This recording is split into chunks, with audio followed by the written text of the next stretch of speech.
Hello and welcome to the third of three videos breaking down our GovFeeds offering and accompanying monthly report. In this video, we're going to go ahead and break down the monthly report. So what the monthly report offers is a customized report that is automatically generated from the GovFeeds data. If you want to learn more about GovFeeds, refer to video 2 in this series. So the GovFeeds monthly report includes a bottom line up front, sort of plain language executive summary. It breaks down posting volume and statewide rank. It breaks down engagement by content type.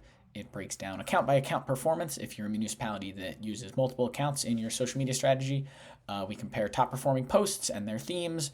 We compare content mix, so content themes compared to your statewide and national peers, and then we tailor recommendations for the following month. So this example report that I'm going to share with you today is from Cleveland County, North Carolina. They're a client of Public Square Analytics. And as you can see, we start off with just a bottom line, plain text executive summary that breaks down what the rest of the report says. If you don't have time to read the whole thing, you can just read these sort of 3 paragraphs and get most of the key takeaways from that. So here's sort of a month-to-month snapshot. You can see how their posting volume and just sort of posting habits changed from December to January. They hit a little bit of a holiday lull where just sort of, people were out of the office, so they weren't posting as much in December. And then that sort of spiked back up in January. Like I mentioned, we do an account by account breakdown. So sort of here's their main account, here's their animal services account, here's their tourism account, and then they have sort of a couple other accounts. And as you can see, we break down total posts in the account, posts per week, percent of the total, and then the engagement, and just a quick little analysis on each account. Next, we break down engagement. So we look at total interactions. We look at likes, comments, and shares, which we track on every post in our data set.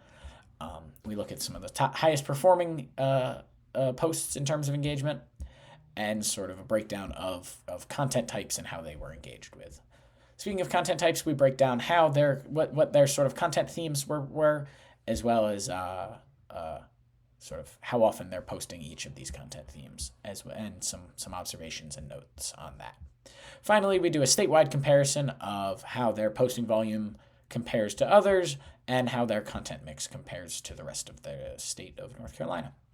And then, like I mentioned, finally, we close with some strategic recommendations for things they could do to improve or just sort of maintain in the coming month.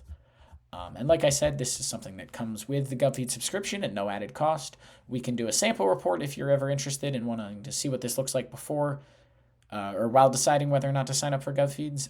And like I said, these are sort of an additional freebie that comes with a subscription to Public Square Analytics, or a subscription to GovFeeds, rather.